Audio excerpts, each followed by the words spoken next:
creature should not have been there. That was the first thing every guard agreed upon afterward, when the story was told and retold in hushed voices through the stone corridors of Valdres Palace, when the servants whispered about it over their morning bread, and the nobles tried to explain it away with logic that crumbled the moment anyone looked too closely. The northern snow leopard had been extinct for 300 years. Every scholar said so. Every text confirmed it. The last recorded. Sighting had been etched into the palace archives in ink so old it had faded to the color of dust. A single line in the annals of the ancestral kings that read, "The pale hunter walks no more among us, and with her passing, the age of miracles ends.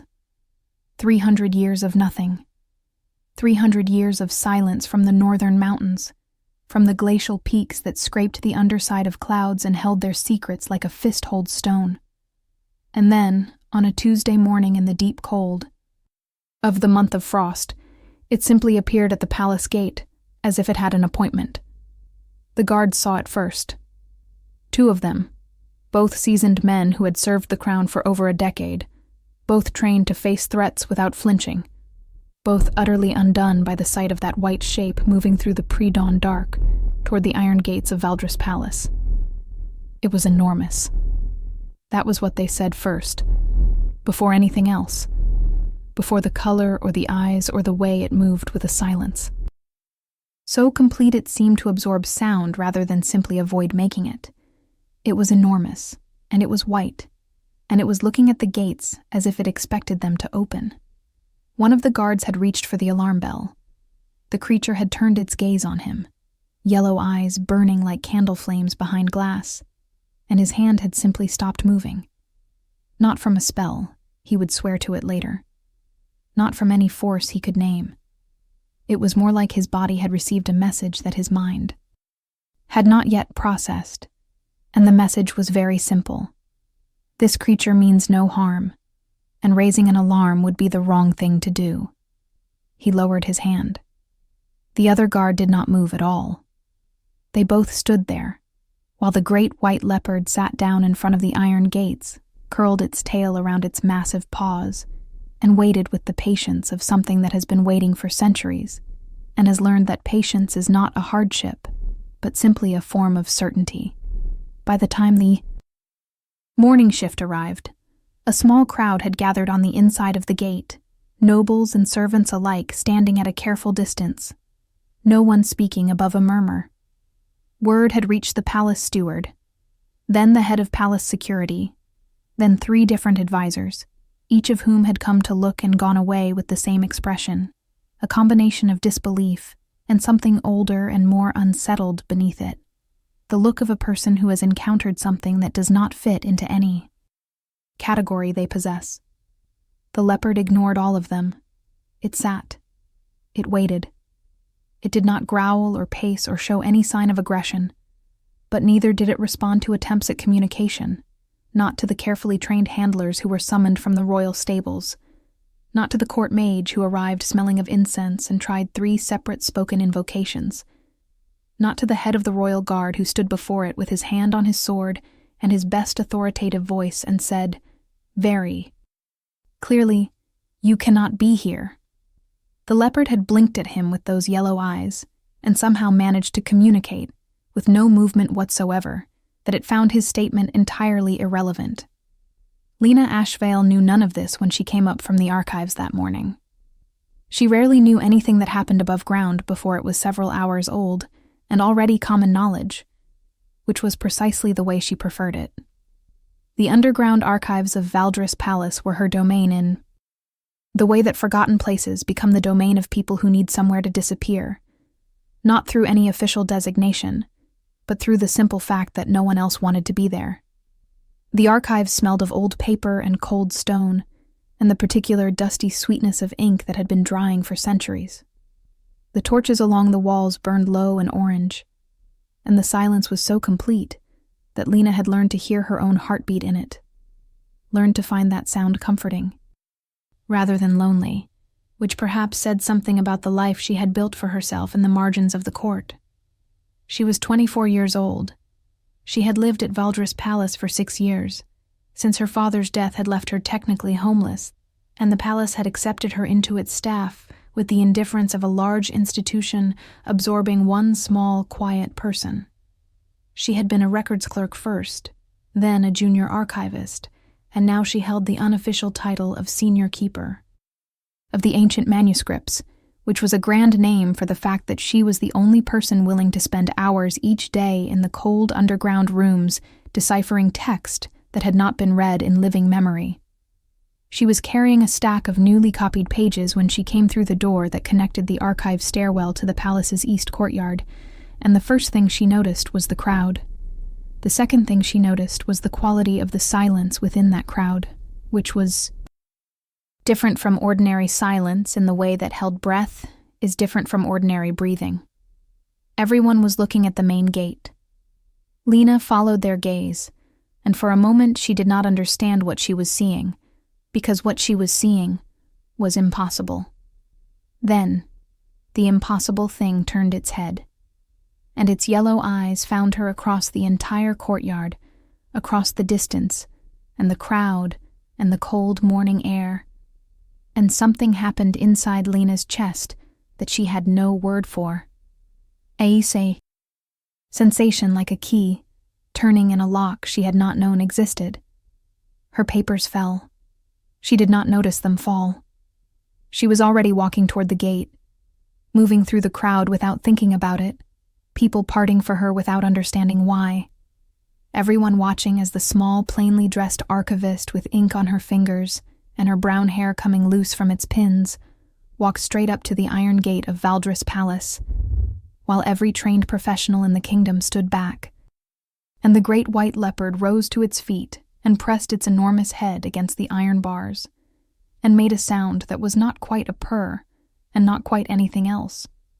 A sound of recognition so deep it seemed to come from somewhere older than language. "Hello," Lena said, because she could not think of anything else to say. And her voice came out small and wondering and entirely without the fear that should have been there. The leopard made that sound again. Lena reached out, very slowly, and touched the white fur between the bars, and the creature closed its eyes with the expression of something that has finally, after a very long time, come home. Behind her, she heard the crowd exhale.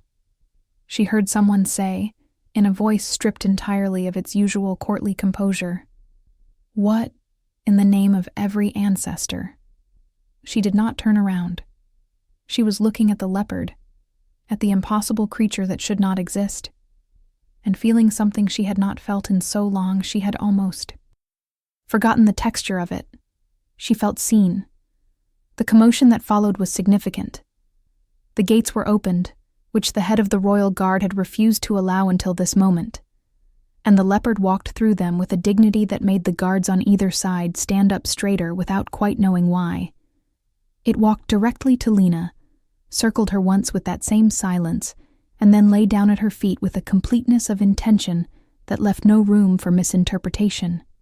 It chose her, in front of 30 witnesses, in the cold morning light of the east courtyard of Valdris Palace. The supposedly extinct northern snow leopard chose a junior archivist with ink on her fingers and no family name worth speaking, and lay down at her feet as if it had always intended to do exactly this. Lena stood very still, looking down at the white head resting near her shoes, and thought, with the slightly detached clarity that sometimes arrives in moments of profound shock, "My life has just changed in a way I cannot undo." She was not wrong. If you are enjoying this story, do not forget to leave a like and subscribe to the channel for more emotional stories like this one. The palace had a rhythm, and disruptions to that rhythm had consequences that rippled outward in ways both visible and invisible. By mid-morning, the leopard's arrival had reached the ears of Lady Vivian Ashford, before the frost had even melted from the courtyard stones. Vivian had been at Valdris for 2 years, long enough to establish herself so thoroughly in the social architecture of the court that removing her would have required demolishing several walls. She was the daughter of Lord Ashford of the Eastern Territories, beautiful in the way that sharp things are beautiful, all clean lines and deliberate grace. And she had spent the past 18 months cultivating a relationship with King Cassian that she referred to in private as strategic intimacy, and in public as nothing at all. Because the most powerful moves leave no visible trace. She heard about the leopard, and felt a cold thread of unease she quickly buried beneath calculated composure. She knew what the creature meant in the old traditions, knew what the texts said about the bond between a snow leopard and its chosen, a bond the old kings had called blood recognition. She also knew something very few people in the palace knew. Lena Ashvale's mother had not been the insignificant woman the official records claimed. Vivienne had found a single letter, misfiled in an administrative archive 3 months ago, that had kept her awake for 2 consecutive nights. She had not destroyed it, because she was too intelligent to destroy evidence without fully understanding its implications. Now, standing at her window watching the courtyard where a white leopard refused to leave the side of a woman who should not have mattered, Vivienne thought that perhaps she had waited a fraction too long. King Cassian Draveth learned of the leopard's arrival the way he preferred to learn of significant events, which was from multiple sources in rapid succession, each adding a layer of information that built toward a complete picture. His head advisor told him first, in the measured tone of a man delivering news he does not yet know how to categorize. His court historian told him second, in the trembling voice of someone who has spent 30 years studying ancient texts and is now confronting the moment when they stop being history and start being present tense. His head of security told him third, with the expression of a man who is professionally obligated to frame every situation as a threat, and is finding this particular situation resistant to that framing.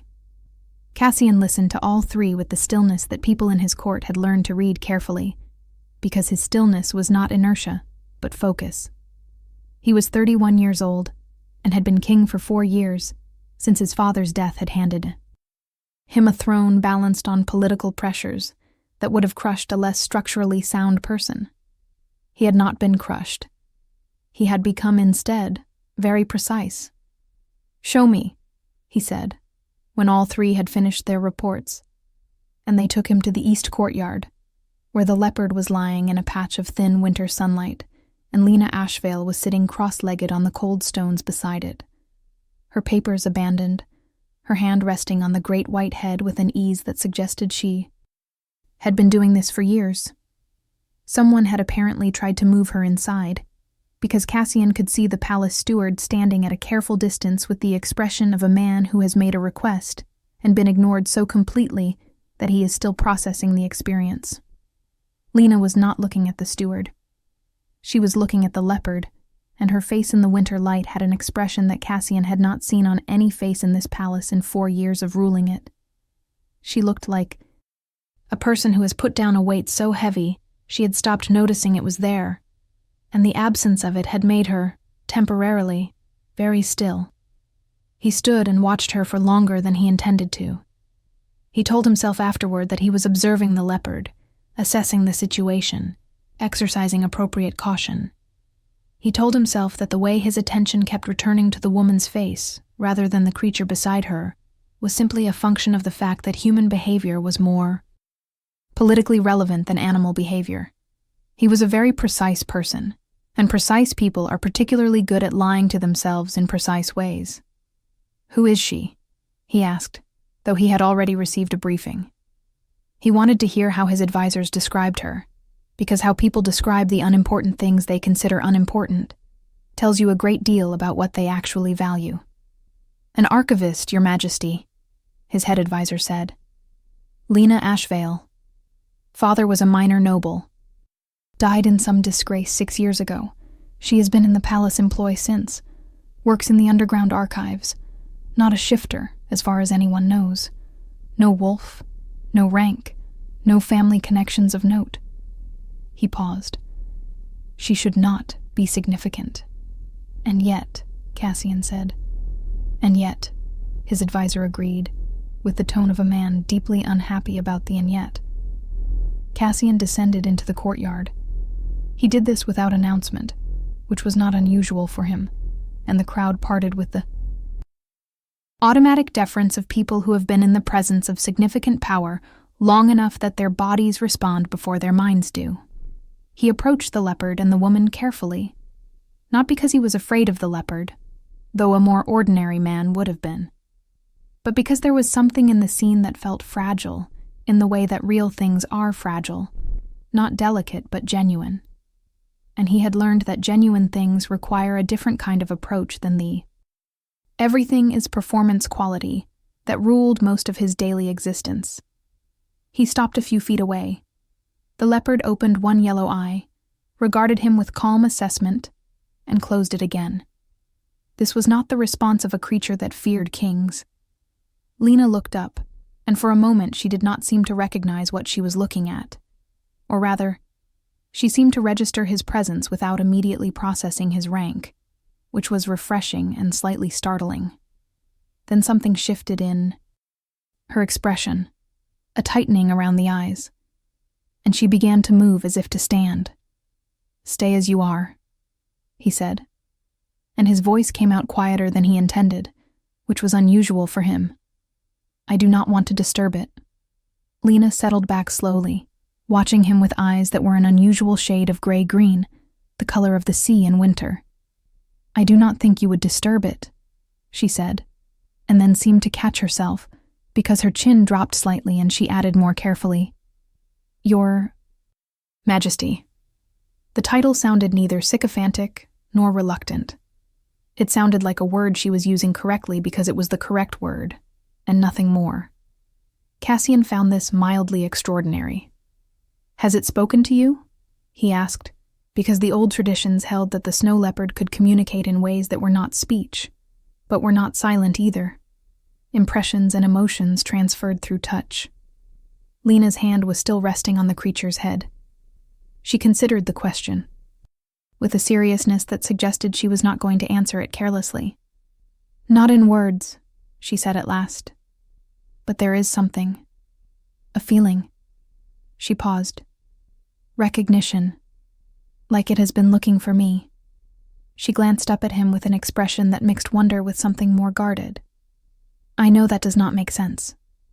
Very little about this morning makes sense," Cassian said, and heard something in his own voice that surprised him, a loosening of the habitual precision, the careful management of tone that he maintained the way other people maintain walls. "What is your name?" "Lena Ashvale, Your Majesty. I am in the archive service." "I know who you are," he said, and watched something flicker in her expression. Uncertainty first, and then a different kind of guardedness. The guardedness of someone who has learned that being known is not automatically a good thing. "I mean your given name. You said it already, but I wanted to hear it again in context." He was not sure why he said that. He noted, with the precision he applied to all things, that he was not sure why he said it, and filed that uncertainty for later examination.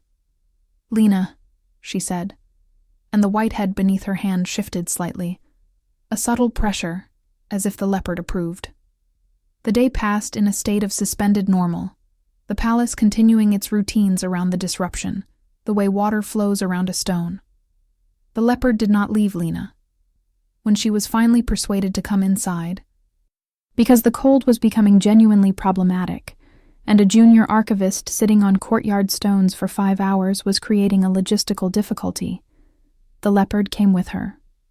It walked through the palace corridors with the same ease it had moved across the courtyard, ignoring every attempt to redirect it, settling finally outside the door of Lena's small room in the east wing, with the finality of a decision that will not be revisited. Lena stood in the doorway looking at it. "You cannot sleep in the corridor," she told it. The leopard looked at her with yellow eyes that communicated, very clearly, that it could and would do exactly that. "All right," she said. "All right." She went inside, and the leopard lay down in front of her door, and the 2 guards assigned to observe spent the night drinking cold tea and trying to decide whether what they were witnessing was sacred or simply extremely strange. The answer, they agreed, was probably both.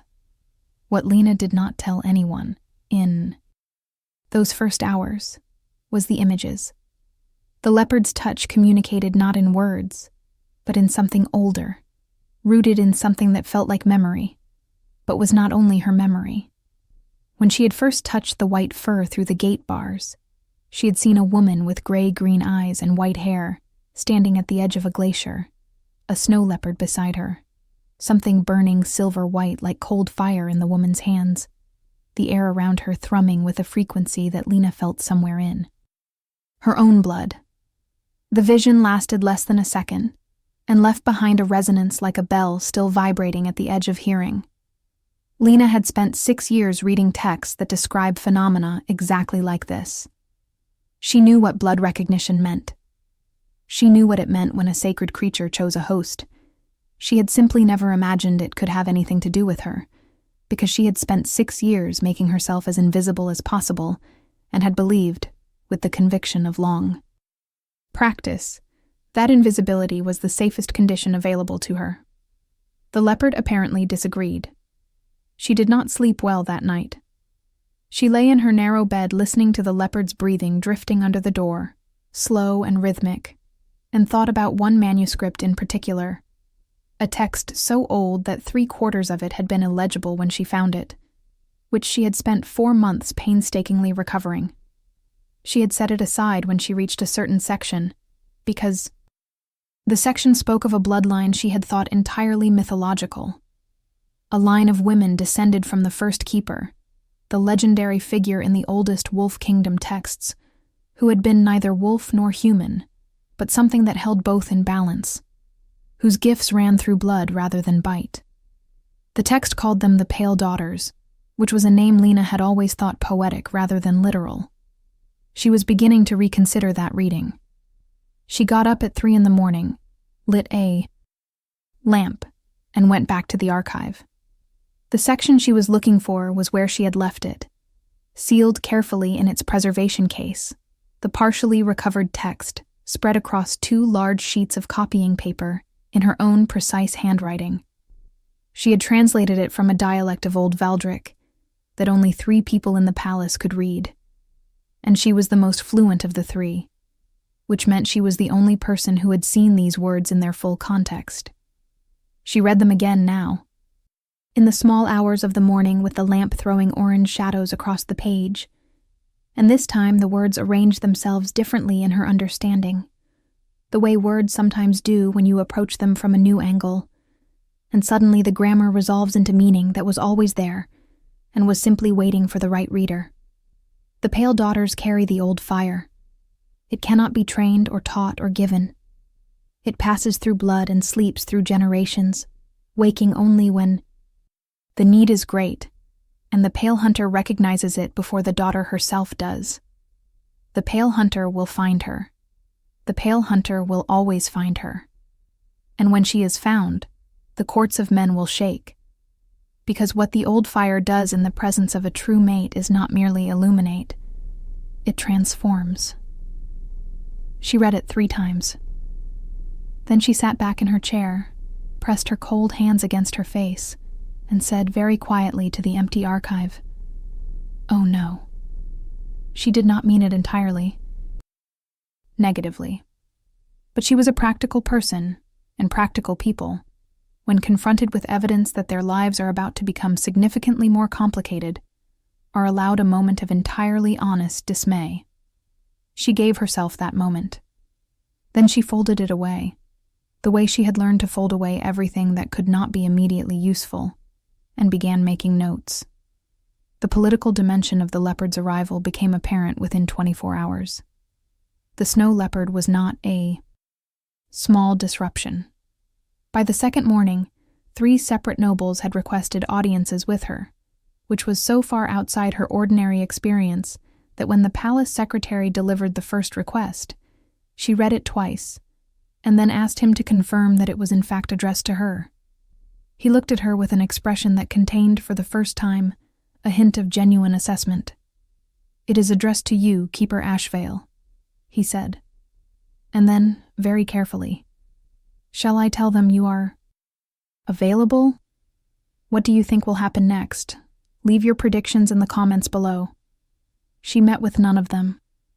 She spent the second day in the archive instead, retrieving every manuscript she could find that referenced the northern snow leopard, the first keeper, the pale daughters, the old fire, and the bloodlines of the pre-kingdom era. She found 9 relevant texts, and read them all with the focused attention she brought to everything she did, building something in her mind whose clarity frightened her in proportion to its precision. On the second afternoon, the archive door opened and she looked up expecting the secretary, and instead found King Cassian Dreveth standing at the top of the stairs, alone, without retinue or announcement, holding a lamp. He said, with the same directness she had noticed in him the previous morning, "I have been told you are refusing to see anyone." "I have been told that several people wish to see me," she said, which is a sentence I have never spoken before in my life and am still adjusting to. I thought it prudent to be better prepared before I spoke with anyone who has political motivations. He descended the stairs without being invited. She watched him do this with the slightly stunned feeling of someone observing an event that is technically possible, but that she had never placed in the category of likely. He stopped at the edge of her working space and looked at the manuscripts spread across the tables, and she watched him, take in the scope of what she was working on with an attention that was clearly genuine rather than courtly. "You read Old Valdric," he said. "I read 6 dialects of Old Valdric and 4 forms of pre-kingdom script," she said. "It is part of the reason I have this position." She paused. "The other part is that no one else wanted it."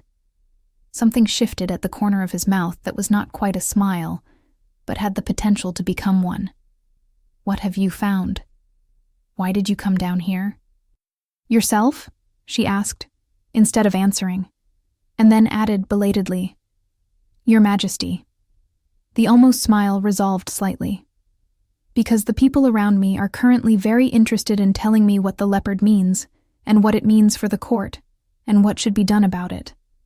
And I found myself wanting to ask the one person who has direct experience of the creature, and who does not, so far as I can tell, have a political agenda." He paused. "Am I wrong about that?" "I have no political agenda," she confirmed. "I have a great deal of anxiety, and about 9 manuscripts that are significantly disrupting my anxiety." He pulled a chair from the nearest table and sat down, which she had not expected, and looked at her across the spread of papers. "Show me," he said. The same words he had used the previous morning. And this time they landed differently, with a weight that had nothing to do with command, because he was not commanding. He was asking. She looked at him for a moment. This precise and careful king sitting in her archive in the lamplight, and made a decision that she recognized even as she made it as the kind of decision that does not unmake itself. She turned the nearest manuscript toward him and began to explain. They were there for 3 hours. She had expected him to be polite and superficially attentive in the way of busy people who have made time for something that is not their primary focus. He was not. He read the text she put before him with a concentration that matched hers, asked questions that demonstrated genuine comprehension, and twice corrected her translation of a word in a dialect she had thought he could not read. "You know pre-kingdom script," she said, with some accusation in her voice, because she had been simplifying her explanations, based on an assumption that had apparently been wrong. "My father believed that a king who could not read what his ancestors wrote was ruling blind," Cassian said. "He made me learn. I am slower than you, but I am not illiterate." He looked at the text before him. "This bloodline, the pale daughters. You believe this is real." "I believed it was a myth before yesterday morning," she said. "Now I think it is real, and I think I may be part of it. And I am telling you this because you are the king, and because the leopard is currently living outside my bedroom door, and because I think you should know before anyone else does." She met his eyes steadily. "Because someone will find out, and I would rather you know it from me." The silence that followed had a quality she was learning to recognize in him. The silence of rapid, thorough processing. "You have a theory about your mother," he said finally.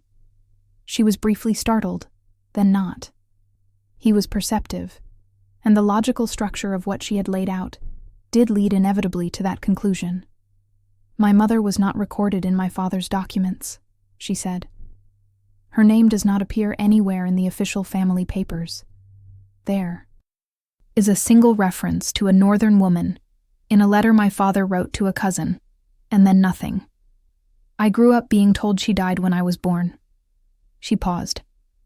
"The pale daughters appear most frequently in the historical record in connection with the northern territories, with the glacier lines, with the high peaks, with the exact territory," Cassian said carefully, "from which the northern snow leopard originates."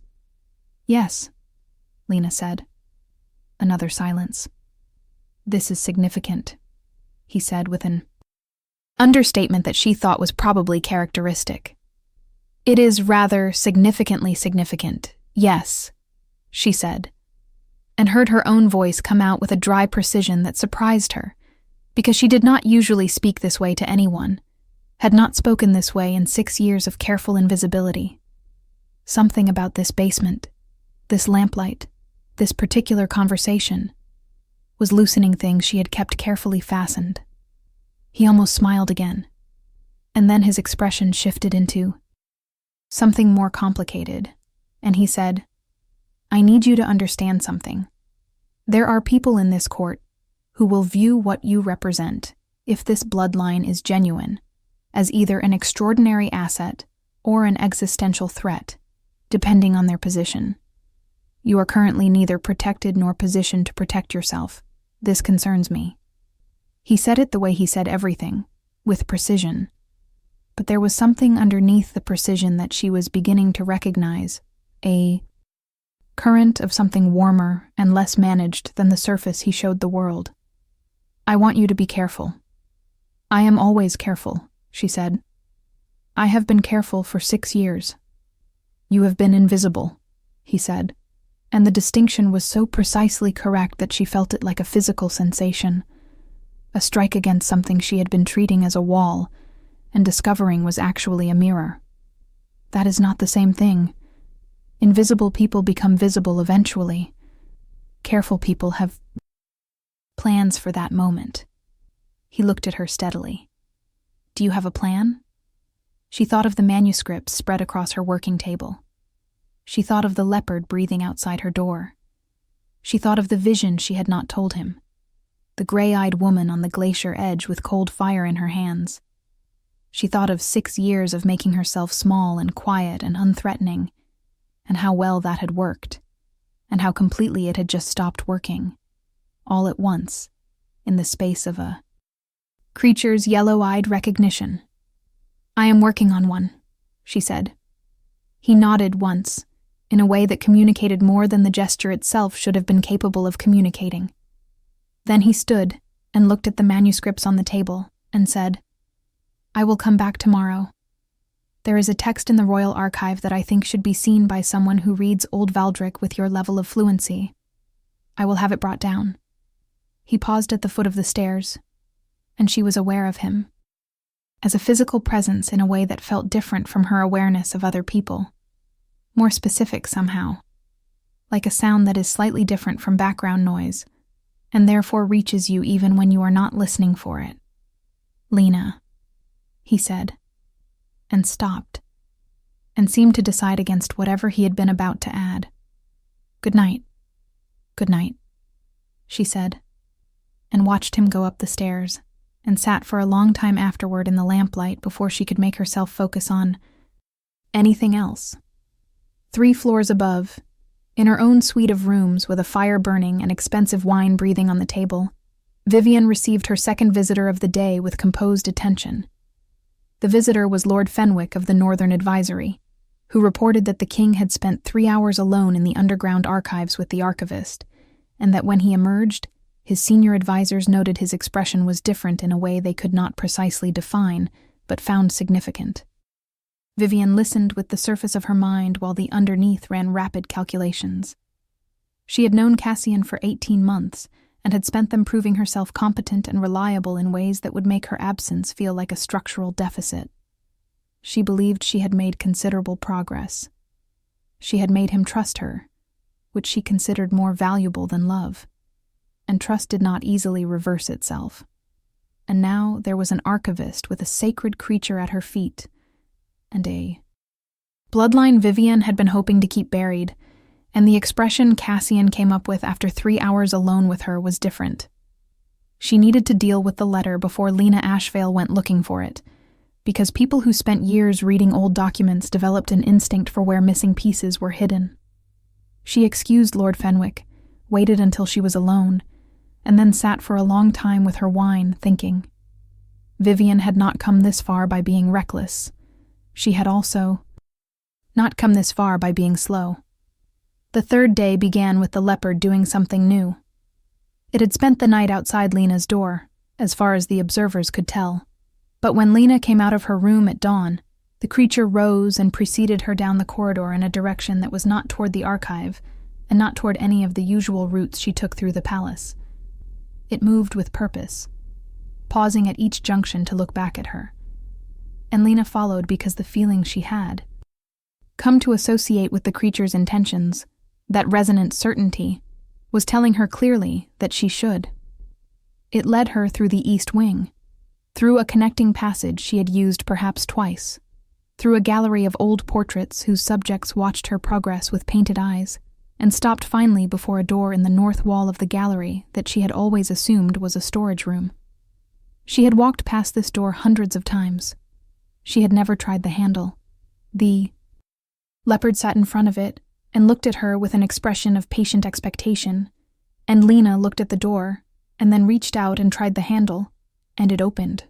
Beyond it was a small room, barely large enough for the 3 shelves that lined its walls, and on the shelves were documents in cases she recognized as the oldest preservation format used in the palace, the format reserved for materials so fragile they could not be handled without specific protocols. She stood in the doorway, and the feeling in her chest that she had been carrying since the first moment she touched the leopard's fur deepened into something that was almost sound, a resonance that told her, without words, that she had been meant to find this room. She looked at the leopard. "Did you know this was here?" she asked. The creature blinked slowly, which she was learning to interpret as a form of affirmative. She went inside and began, very carefully, to read. What she found took her until mid-morning to fully process. The documents were old, but not as old as the archive manuscripts. They were approximately 300 years old, which meant they dated from approximately the time of the snow leopard's last recorded appearance. They were letters, correspondence between 2 people whose full names were not given, but whose relationship was clear. A woman from the Northern Territories who was referred to throughout as M, and a palace official who signed each letter with a seal, rather than a name. A seal that Lena recognized from the royal administrative history as belonging to a particular family, a family that had died out 2 generations ago, and whose lands and titles had reverted to the crown. M wrote about a child, about a gift passed in blood, about a decision to hide the child in plain sight, to let the lineage sleep, to give the girl a name that was ordinary, and a life that was unnoticed, and a future that was safe in the way that invisible things are safe. The last letter was the shortest. It said only, "She does not need to know. Not yet. When the hunter comes back, she will know everything she needs to know. Until then, let her be ordinary. Let her be safe. The gift does not need a crown to be real," and signed, in the same seal, and then in handwriting underneath it, as if added later, a name, for Lena, when the time comes. She sat with the letter in her hands for a very long time. Her name was there. 300 years old, and her name was there. Written in a hand that had been dust for centuries. Written for her. Written with the assumption that she would one day come here and read it, and need to know that the choice to hide her, to protect her, had been made with love, and not with shame. She was crying, she realized, which surprised her, because she had not cried in a very long time. The leopard, who had followed her into the room, pressed its enormous head against her knee, and the warmth of it was specific and real and grounding in a way she needed. She pressed her face into the white fur and let herself be, briefly, entirely undone. Then she straightened, wiped her face, and thought about what she needed to do next. Practical. She had always been practical. Even undone, she was practical. The letter needed to go to the king, and it needed to go before anyone else found it. And she needed to think about what she was going to say when she gave it to him. What she did not know, sitting in that small room with the letter in her hands, was that she was being watched. Not directly, not physically, but through information. A servant who regularly reported to Vivian had seen the direction the Leopard took that morning, had noted the door in the north gallery, had sent word. By the time Lena was walking back through the gallery with the letter carefully secured, Vivian already knew the room existed.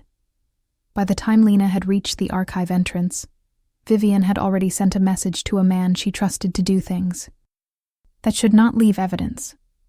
By the time Lena was considering her next move, the calculation had already been made, and the counter-move was in motion. She did not go to the king immediately. She went to the archive first, because she needed to put the letter with her other materials, needed to think through the full implications before she acted. This was the mistake, though she did not know it was a mistake until later. She left the letter in the archive, sealed in a preservation case, and went to request an audience with the king.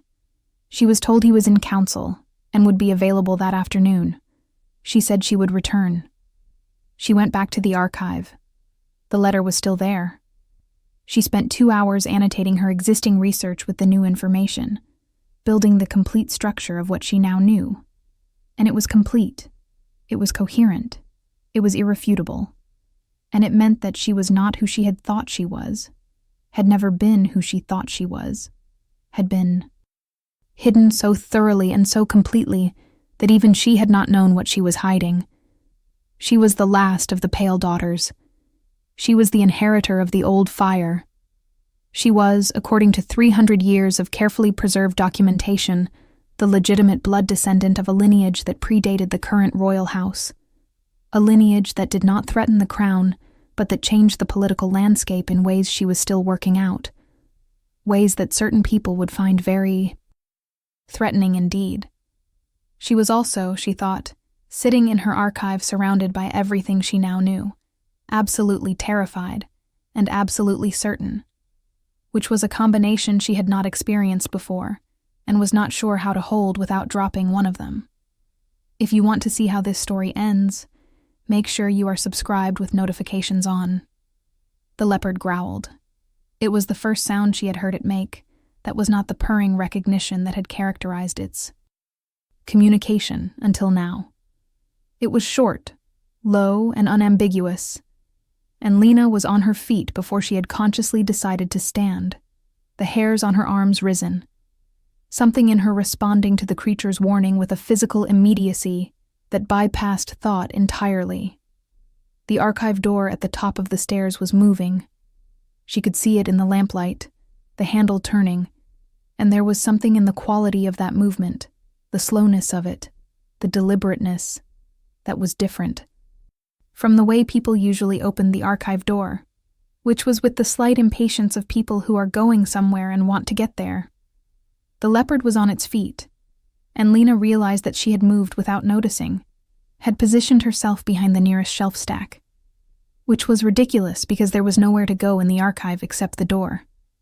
But the instinct had happened, and she had followed it. The man who came through the door was not someone she recognized, which meant he was not regular palace staff, which meant he had been sent specifically, which meant someone knew she was here and knew what she had, and had decided that this was not a satisfactory situation. He was looking at the tables where her materials were spread, and he had not yet noticed her. The preservation case with the letter sat on the table where she had left it. He moved toward it with the directness of a person who knows what he is there to take. The leopard moved first. It covered the distance between them in a movement so fast it seemed less like motion and more like a relocation, one moment beside Lena, and the next between the man and the table, utterly silent. and the growl it produced now was not short, but sustained, a sound that vibrated through the stone floor and up through Lena's feet and into her chest, where it met something that she had not known was there, something that had been sleeping, something that the resonance of the leopard's voice seemed to be waking up. The man froze. He was probably trained for difficult situations, probably had experience with things that should have frightened him. The leopard in full threat posture, in the confined space of an underground archive, was apparently beyond the scope of his preparation, because he went very still, and his face went the color of old paper. "Call it off," he said, not looking away from the creature. His voice was controlled, but Lena could hear the control it required. "I am just here to retrieve some documents." "Those documents," Lena said, and her voice came out steadier than she felt, "belong to the Royal Archive and are under my care." She stepped out from behind the shelf stack, because hiding was the old instinct, and she was finding in this moment that the old instinct was insufficient. She felt strange. She felt as if something in her was awake that had been asleep. The something the leopard had been waking since the first morning, and it was warm and electric, and she did not know what it was, but she knew it was hers. "I suggest you leave." The man looked at her, and then at the leopard, and then at the preservation case, making a calculation. The leopard made a sound that was not quite a growl, and not quite anything else, and the temperature in the room seemed to drop by several degrees, and the man took a step back and then another, and then turned and went up the stairs at a speed that was not quite running but was close to it. The door closed. Lena stood in the archive with her heart hammering, and the warmth in her chest still present, still awake, and looked at the leopard, which had returned to her side with the easy completeness of a mission accomplished. "We need to go to the king," she said. "Right now." The leopard pressed its head against her hand in a way she had come to understand as agreement. She did not wait for a formal audience. She went to the council chamber directly, with the preservation case in her arms and the leopard at her side. And when the guards at the door tried to stop her, the leopard sat down and looked at them with yellow eyes until they stepped aside, which happened faster than she had expected, and with less resistance, and she knocked and did not wait to be invited, but opened the door and walked in. The council chamber held 7 people, all of them senior advisors, and Cassian at the head of the table, and everyone's expression changed in rapid succession, as they registered first the woman, then the leopard, then the combination of the two entering without announcement.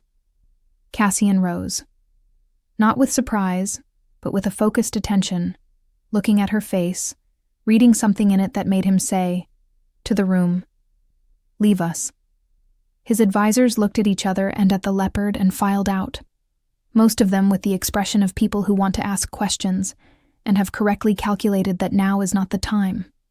The last one closed the door behind him, and Lena crossed the room to the table and set the preservation case down before the king. "Someone sent a person to my archive to retrieve this," she said. The leopard stopped him. "I do not know who sent him, but whoever it was knew exactly where to look, which means they already know what is in here." She met Cassian's eyes. "You need to read it." He opened the case and read the letter. She watched his face as he read. The controlled stillness that she had come to understand was not absence of feeling, but the management of it. And she watched. The management become, for a moment, insufficient. Watched something break through the surface that he did not try to hide. He set the letter down. He looked at her, and the way he looked at her was different from all the other ways he had looked at her since the first morning. Different in a way she felt rather than saw. And she had been trained by 6 years of solitude to distrust feelings, but the warmth in her chest that had been woken by the leopard's voice was responding to his gaze with something she could not dismiss as mere sensation. "This is from 300 years ago," he said. "Yes." "It has your name on it." "Yes." "That means," he said, very carefully, "that someone 3 centuries ago knew you would come here, knew there would be a Lena, and that she would need to find this. "The pale daughters," she said. "The bloodline passes through women, and it carries memory, or a form of it. The text suggests that the women who came before could, under certain circumstances, leave things behind for the ones who came after. Not messages, exactly. More like intention." She paused. "Someone loved me before I was born. Before my grandmother was born. Someone put this here for me to find." She heard her own voice become unsteady on the last sentence and felt, briefly, furious at herself for the unsteadiness. And then the furious feeling passed because it was not warranted, because it was all right to be moved by this particular thing. Cassian was quiet for a moment. And then he said, "I need to tell you something I should have told you 2 days ago." He sat back, and the precision he usually wore like a second garment was slightly loosened. She could see it, the edges of it shifting. "When I was told about the Leopard's arrival, I went to the historical archive before I went to the courtyard. There is a text there, a royal text, that is not kept in the general archive because it pertains specifically to the founding bloodlines of the kingdom." He paused. "It describes the mate bond between a pale daughter and a sitting king. It says the bond is recognized by the pale hunter, before either party recognizes it themselves." Another pause, and in it, the space between them felt like it had a quality, like air before rain. "I read it, and then I went to the courtyard to see you. And I told myself I went because of the Leopard." The silence that followed was not like the silences in the council chamber, the working silences of people managing information.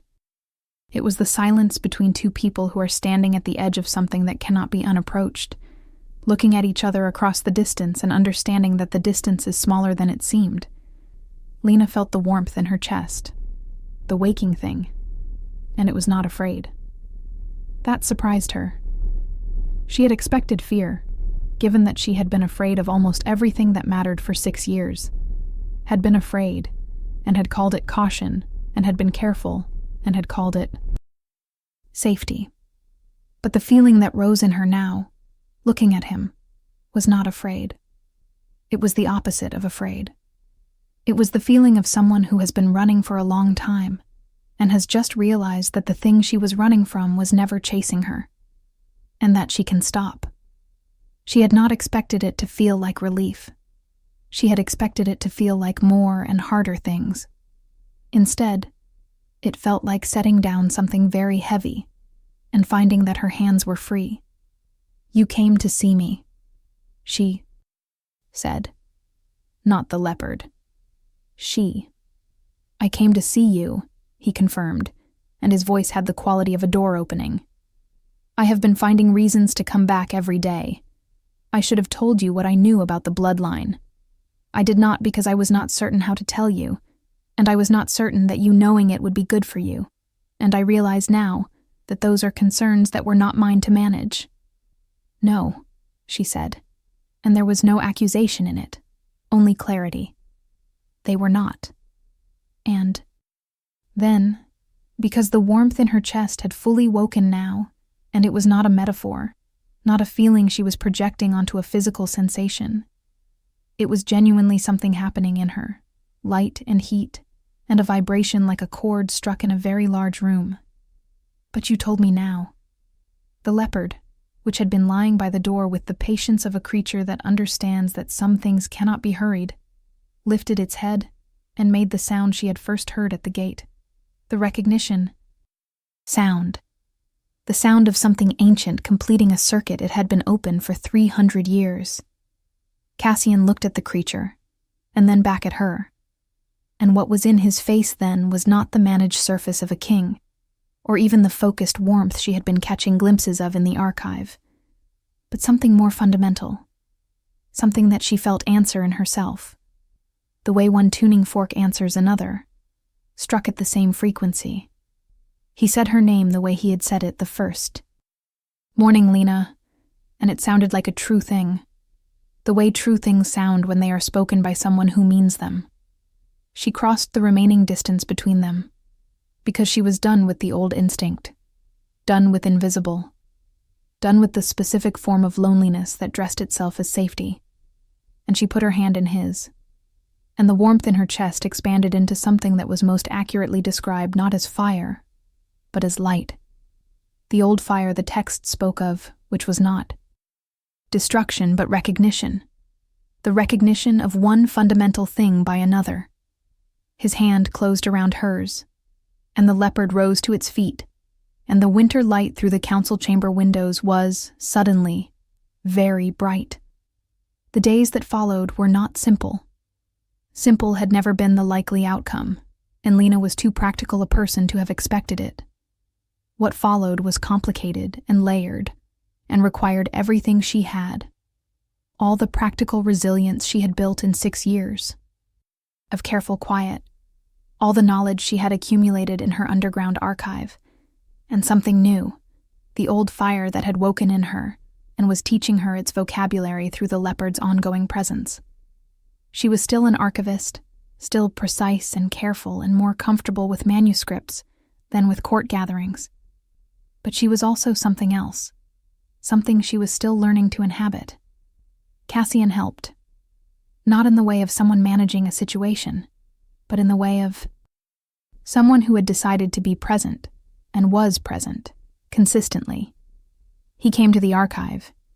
He listened to her reconstructions with genuine attention, made connections she had not seen, argued with her about interpretations in ways that improved her understanding, and was honest with her in the way that precise people are honest with each other, without ornament and without cruelty. Vivienne moved carefully. The man she had sent to the archive had not come back with the letter, and she adapted, because adaptation was her primary skill. She appeared at the daily council proceedings with her usual composure, and watched the king and the archivist with the evaluation of someone building a new plan from the ruins of the previous one. She was also, in the still hours of the night, doing something she rarely permitted herself, which was examine the situation for what it actually was, rather than what it could be used for. She had spent 2 years building toward a future at Cassian's side, and she had believed in it, with the conviction of someone who cannot easily relinquish a goal. But perception was difficult to turn off, and what she perceived, watching Cassian in council, was a man more fully present than he had been before, as if a tension she had never identified as tension had released, and left him more completely himself. She had worked very hard to be important to him. She was understanding now, made him feel like that. The honest understanding assembled itself. Quietly, that what she wanted and what she had been pursuing were not the same thing, and possibly had not been for some time. The ceremony of the ice moon was in 3 weeks. Every person in the court knew this, and was calibrating accordingly, because it was the formal occasion on which Cassian was expected to announce his choice of queen. A choice delayed twice already, and pressed with increasing intensity by the advisory council. Lena had read every document in the archive that pertained to it. She had not discussed it directly with Cassian, because they were both aware of it, and the awareness sat in the space between them, with a weight she was not yet certain how to address. She was not going to ask him to choose her. What was between them was not a negotiation, but a recognition, and recognition did not require lobbying. But she was not going to pretend the ceremony had no bearing, because pretending things had no bearing when they did was the kind of thinking that led to avoidable disasters. "Tell me what you know about the ice moon binding," he said to her one evening in the archive, and she understood that he was not asking for a historical lecture, but for the specific information that was relevant to their specific situation. "The texts say," she said, choosing her words carefully, "that the ceremony has 2 forms. The formal court form, which is what everyone currently understands it to be. A public declaration of mate and queen, witnessed by the court, sealed by the pack bond. And the older form, which predates the court ceremony, which requires no witnesses and no formality, which is a private recognition between 2 people who have been bonded by something older than court tradition. The blood recognition." She paused. "In the older texts, the formal ceremony is described as confirmation, not origin. The bond is not created at the ceremony. It is declared there. If it exists before the ceremony is simply making visible what is. Already true. She met his eyes. The leopard would not be here if the bond were not already real. He was quiet for a moment. "You have been living with this knowledge for several days," he said, and his voice had that quality she had come to treasure, the precision that was also warmth. "Without telling me. I was still learning how to hold it," she said. "I am still learning. But I thought you should know, because the ceremony is coming and there are people who will try to use it against you. If they understand what it means, and you need to be prepared." She paused. "I am not asking you for anything."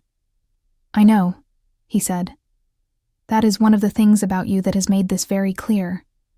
He looked at her, and the managed precision was entirely absent now, had been absent with increasing frequency over the days since the council chamber, and what was in its place was simply him, the actual person beneath the king's composure, which was warmer and more certain and more present than she had initially understood. "I do not need more time. I am not uncertain about this. The thing I am uncertain about is you, not in what I feel, but in what you want, and I will not assume." She thought of the letter in the preservation case. For Lena, when the time comes. She thought of 300 years of patience, of a bloodline that had waited and preserved and passed forward the possibility of this exact moment. And she thought of 6 years of her own invisibility, her own waiting, the specific quality of loneliness that comes from being in a place and not quite being in it. And she thought of the first morning, the yellow eyes through the iron bars, the feeling of being seen. "I want this," she said. "I want all of it. The complicated parts, and the frightening parts, and the parts I do not understand yet. I want it the way I have wanted things I believed I could not have for 6 years, which is very completely and with very little hope, except that now there is hope, and that, is disorienting, but it is also the best thing I have felt in longer than I can account for." She paused. "I am not an orator." He moved toward her, and the lamplight was very warm, and the leopard in the corner made the sound she had first heard at the gate, the sound of completed recognition, and he put his hand along her jaw the way you touch something that is genuinely precious.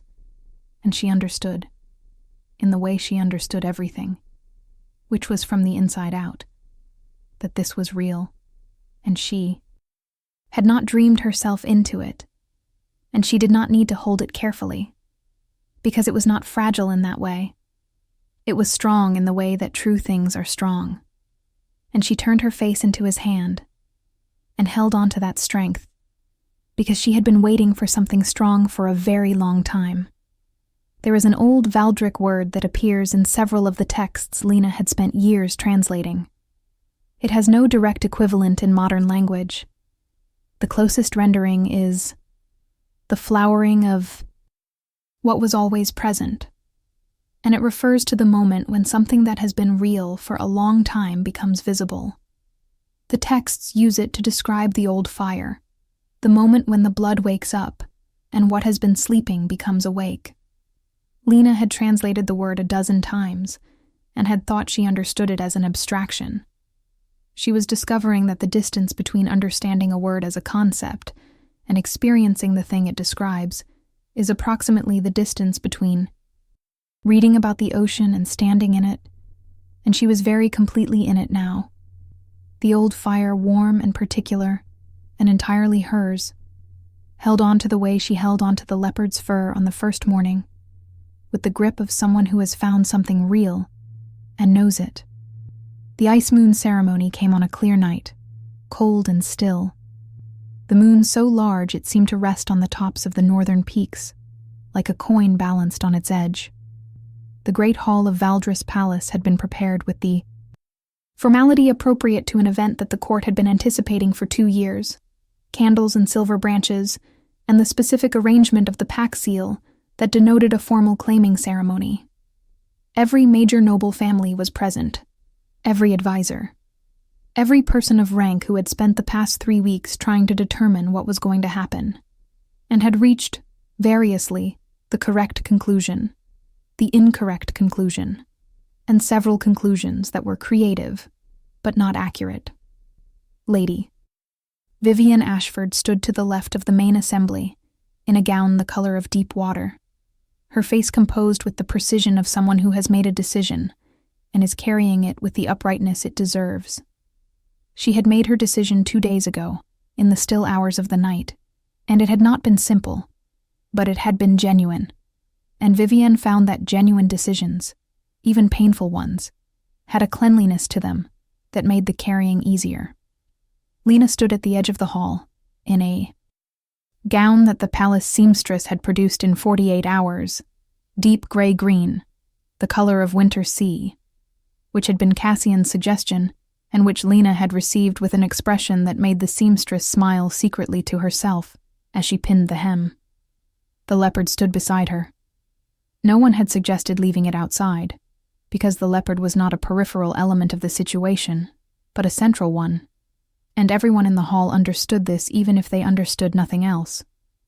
Lena looked at the assembled court with the calm attention she brought to everything, the calm that was not absence of feeling, but management of it, her own version of Cassian's precision, and she thought, I did not ask for any of this. I did not seek it, and I did not plan for it, and I would not, 6 weeks ago, have been able to imagine it. But I am here, and I am present, and this is mine, and I am going to stand in it the way I have been learning to stand in things, which is completely and without retreat. Cassian came into the hall last, which was the tradition, entering from the north door with his advisors behind him, and the hall quieted in the way that halls quiet in the presence of a king. Not from obligation, but from the specific gravity of a person who takes up appropriate space. He was wearing the formal dark of the claiming ceremony, and he looked, Lena thought, like himself. And she was finding that this was the best thing she could say about anyone. He crossed the hall toward the center, where the pack seal was inlaid in the stone floor, and everyone moved to give him the space the tradition required, and then he stopped at the seal and looked not at the assembled court, but at her, and held out his hand. There was no speech, no formal announcement, no declaration directed at the advisors or the nobles or the political calculation that had been ongoing for 2 years. There was a king and a woman, and a 300-year-old bond, and a hand, held out with the simplicity of someone who knows what they want and is not afraid to show it. And Lena looked at the hand and thought of the first morning, and the yellow eyes, and the feeling of being seen. And she walked forward across the stone floor of the great hall of Valdris Palace with the leopard beside her, and she took his hand. What happened then was recorded in 3 separate accounts by people who were present, and all 3 accounts agree on the sequence of events, though they differ on the language used to describe it, because what happened was something that none of them had language for, and all of them were reaching for it with different vocabularies. The old fire woke completely. That is the plainest description. Whatever had been dormant in Lena's blood for 3 centuries, whatever the leopard had been waking since the first morning, whatever had been growing in the days since the council chamber and the archive and the lamplight and the warmth of one hand. Closed around another, it woke fully and all at once in the moment of the formal recognition, and it did not destroy or terrify or overwhelm, because that was not its nature. It was not that kind of fire. It illuminated. The gray-green eyes that had always seemed an unusual color in the underground lamplight were extraordinary in the blaze of the great hall, extraordinary in the way that things are extraordinary when they are finally in the right light. The leopard raised its head and produced a sound that none of the 300 people in the hall had ever heard before, and none of them forgot afterward. A sound that vibrated through the stone floor and up through every pair of feet and into every chest, and stayed there. A resonance of recognition so deep it felt like memory, as if everyone present was remembering something they had never personally experienced, but that was nonetheless true. And Cassian looked at Lena with eyes that were not managing anything, were not precise about anything, were simply open. And she looked back at him the same way. And the bond that was 300 years old, and had been waiting with the patience of things that are certain, declared itself in the presence of every person who had ever doubted that it would. Vivian moved before anyone else, which was characteristic of her, and what she did surprised the people standing near her, because she did not protest or intervene or deploy any of the arsenal of political sophistication she had spent 2 years developing.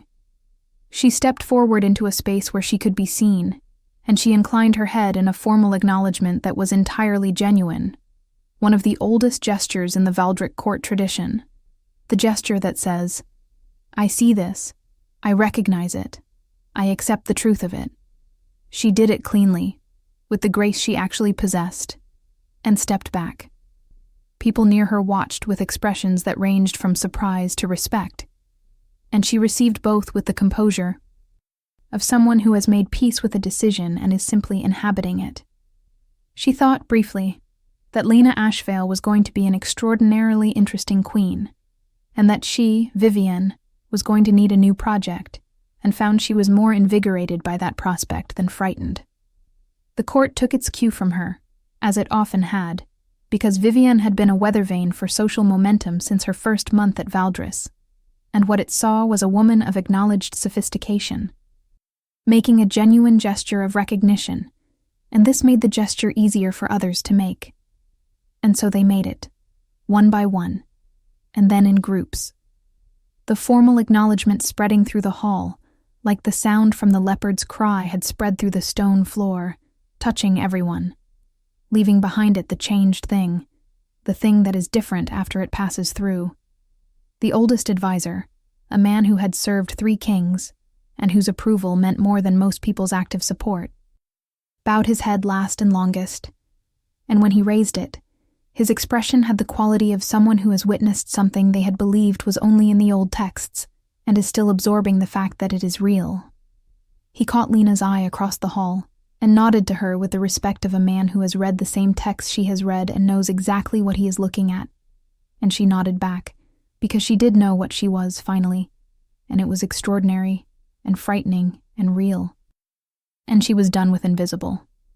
The formal declarations and political arrangements that followed the ceremony took weeks, and then months, and they were not uncomplicated, because nothing about the situation was uncomplicated. Lena navigated them the way she navigated everything, with practical attention and the patience of someone who knows the answer is in the text somewhere and simply needs to read carefully enough to find it. Cassian navigated them beside her, which she found was the correct word, beside, not in front of and not behind, and the geometry of that was something she was still learning to be astonished by. The leopard was present for all of it, which proved clarifying, because the creature's presence had a quality that cut through performance and left only what was genuine, which was sometimes uncomfortable and was always useful. The archive remained Lena's. She made this clear early and without apology, and Cassian supported it with genuine enthusiasm. She continued her translations, found more texts in the months that followed, more letters in more small rooms that the leopard led her to with patient precision, and each one added to the structure she was building, the complete history of what she was and where she came from, and what the Pale Daughters had been and done and left behind for the ones who came after. She would write it all down eventually, in a text of her own, in clear modern language with honest assessment of what was known and what was inferred. She was beginning to understand that this, too, was the old fire, not just in the dramatic moments of recognition and declaration, but in the quiet, steady hours of translation and annotation, the daily work of making the past legible for the present. The last letter she found was at the very bottom of the last archive box, in the deepest room the leopard led her to, 6 months after the ceremony, in early spring, when the frost was finally releasing its grip on the palace. Grounds. It was addressed differently from the others. It was not addressed to Lena in the future, but to Lena in the present, as if whoever had written it had known not just that she would come, but when she would come, and what state she would be in when she arrived. It was very short. It said, "You thought being seen was the most frightening thing." But it was not. Being seen was the beginning. What comes after is not frightening at all. It is just life, your actual life, the one that was always waiting for you behind the one you thought was all there was. Take good care of it. It will take good care of you. Lena sat in the small room with the letter in her hands, and above her, in the rooms and corridors of the living palace, there was the sound of a life that was genuinely hers, the distant voices and the daily movement of a place where she was known and present and real. And through the ceiling she could feel the warmth of the morning sun working its slow way across the stone, and the leopard's head was warm beneath her hand, and she thought, "Yes, I will." She folded the letter carefully and held it to her chest for a moment. This last message from the women who had come before her and had loved her before she existed, and then she tucked it into the preservation case with the others, and she stood up, and she went upstairs into her actual life, and the leopard walked beside her, and the light that met her at the top of the stairs was very bright and entirely ordinary and the most extraordinary thing she had ever seen. If this story touched your heart, share it with someone who loves epic romance. Tell me in the comments, did you see this ending coming?